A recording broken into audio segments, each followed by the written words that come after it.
Olá Brasil, olá YouTube, olá podcast, sejam todos muito bem-vindos ao canal J Críticas. Eu me chamo Diogo da Silva e aqui você encontra tudo sobre filmes, séries, desenhos e músicas. Pessoal, assisti a convite da A24 Filmes, Espaço Z e também Universal Studios, o novo filme aí da A24, terceira parcela da franquia X, né, que iniciou ali com X, A Marca da Morte, e vão finalizar aqui com Maxine, uma produção que eu estava com muitas expectativas. Imagino que um grande fã de terror também estava aí com grandes expectativas, mas é o que eu sempre digo aqui no canal: expectativa demais era frustração. E a gente vai conversar sobre o filme, sobre minha experiência que eu tive. Quero agradecer ao Espaço Z, principalmente, por me convidar à pré-estreia do filme nessa terça-feira. E vamos lá, depois da vinheta nós conversamos sobre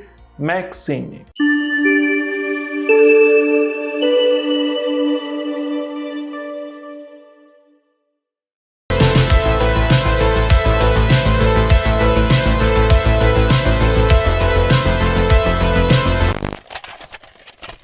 Maxine é um filme slasher norte-americano lançado em 2024, dirigido, escrito e produzido por Ti West, e é a última parte da trilogia X, sucedido de X e Pearl. Na trama, na década de 80, em Hollywood, a estrela do cinema pornográfico Maxine Minx tem a sua grande chance de atingir o estrelato. No entanto, um misterioso assassino em série persegue as celebridades de Los Angeles e um rastro de sangue ameaça revelar o passado sinistro de Maxine.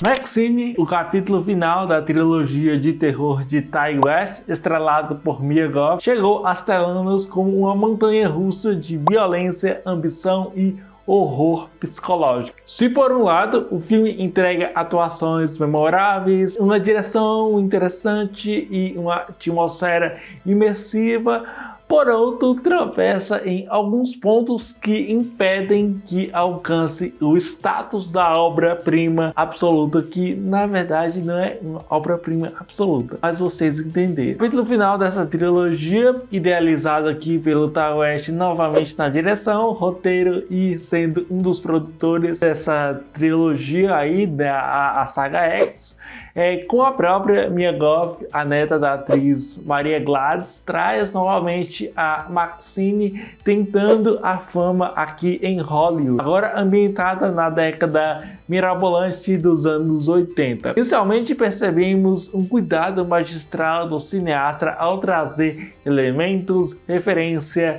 um visual chocante, vai tomando por conta da premissa.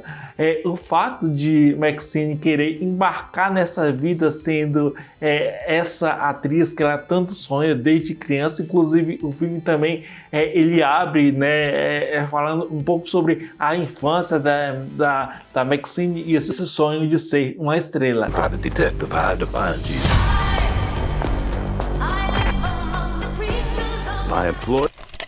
A direção aqui traz algumas referências, né, de diversos tipos de filmes da década de 80, como por exemplo as obras impecáveis de Brian De Palma, né, como O Dublê de Corpo de 1984 e Revestida para Matar de 1980, mas assim tem várias outras referências do cinema do próprio diretor Brian De Palma. Mas também há aqui uma constante uso de referências e até homenagens que o Ti West usa a certas sequências, evocando aqui o pai dos slashers, né? O giallo, que é um subgênero do terror, né? Que foi popularizado ali Entre as décadas de 70, 80 e tudo mais, na verdade começou na década de 60, 70 e 80, né, popularizada obras aqui de diversos diretores, como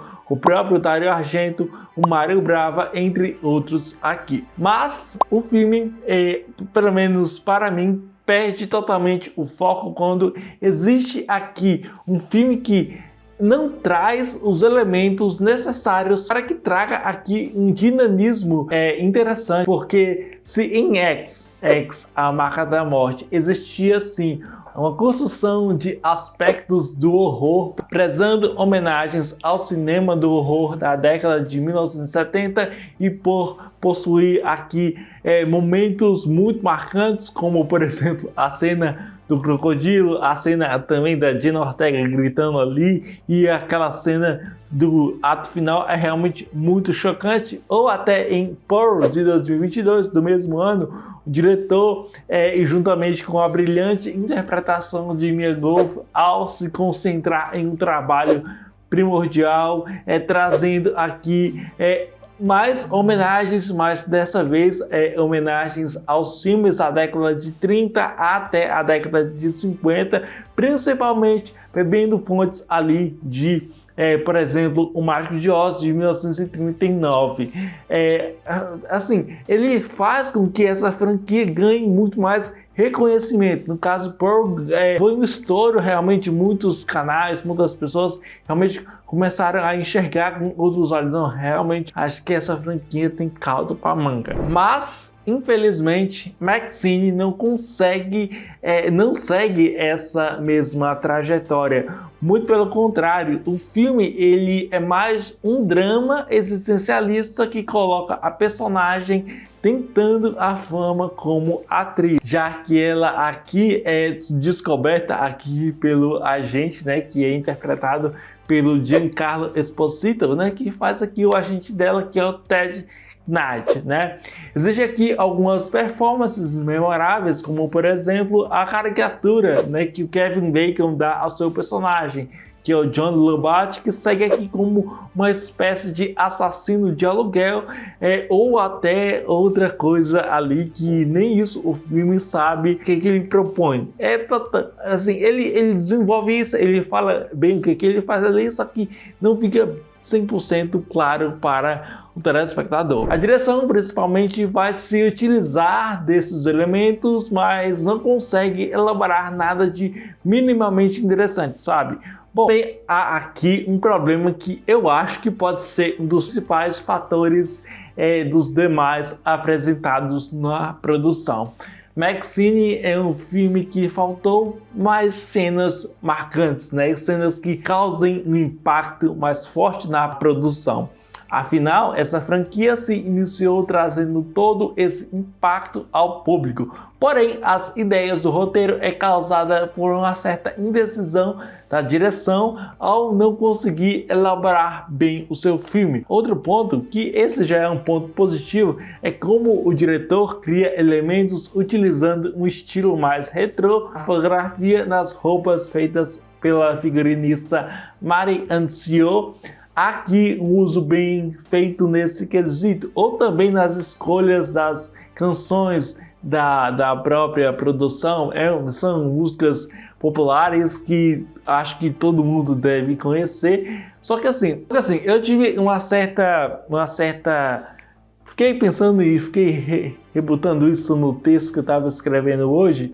Eu não sei se isso é certo falar, mas eu notei, ao assistir o filme, eu percebi que eu estava assistindo mais um episódio de série, mais um episódio de Stranger Things, só que um episódio de Stranger Things feito de uma maneira muito ruim. Não que Stranger Things seja a série com um padrão de qualidade altíssimo, mas, cara, sabe, tem tantas coisas inúteis aqui que não dá pra gente, assim, tem coisas que não fazem o menor sentido. Existe aqui esse lado em que a personagem, né, a Maxine, quer se esquecer do passado, mas que toda vez o cineasta vai sempre trazendo esses pontos, tanto para o lado negativo e tanto para o lado positivo, obviamente. Montagem é também um caos que me incomodou demais.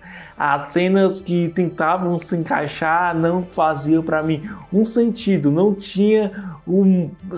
Pode ser que eu não tenha entendido muito bem as escolhas da edição, mas mesmo assim ficou uma coisa bem mal feita. A trilha sonora do filme tem alguns acertos. O trabalho aqui de compor é uma trilha sonora mais legal e tal, né?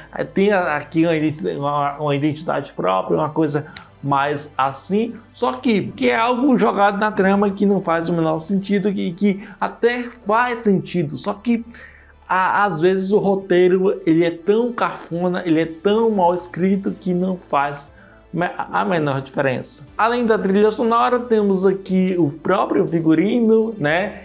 Que eu até mencionei aqui, que é bem legal e tal.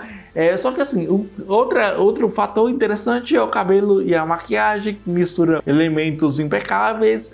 Mas tá, são elementos que estão ali na tela, são jogados ali, só que assim, não afetam em nada, né? Principalmente porque o principal problema de Maxine é o constante uso de certos recursos no texto que deixam muito a desejar, como por exemplo, o fascínio de desenvolver um mistério em relação ao assassino forçado, medíocre e sem nada a oferecer. As atuações até que são boas, mas não o suficiente de ficarmos interessados nessa história. Eu até acho a atriz Elizabeth Debicki, né, como a diretora de cinema lá, né, que é a Elizabeth Bender, num ótimo papel. Ela é uma atriz muito carismática, ela tem um tipo de interpretação muito interessante, só que assim, o texto não sabe fazer nada com essa atriz. Poderiam aproveitar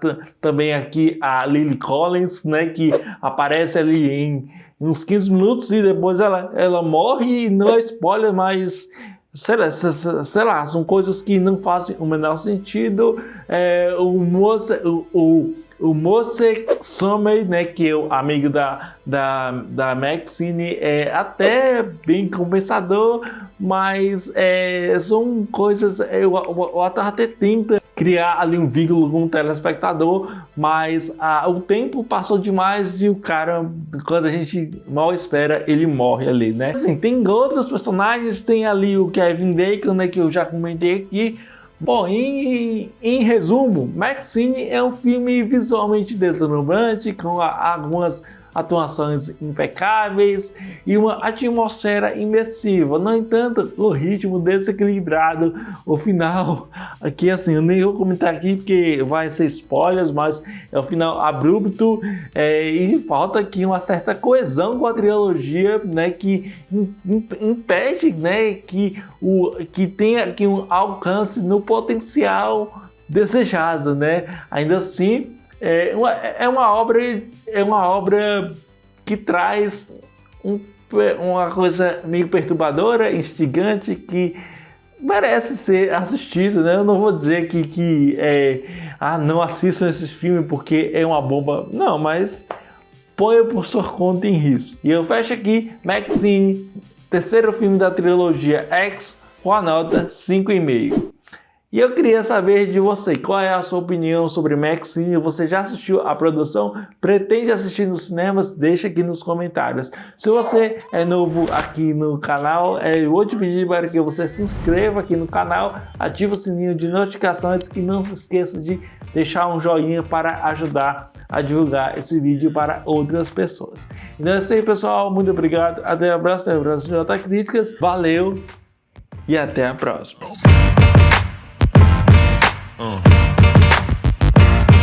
Yeah.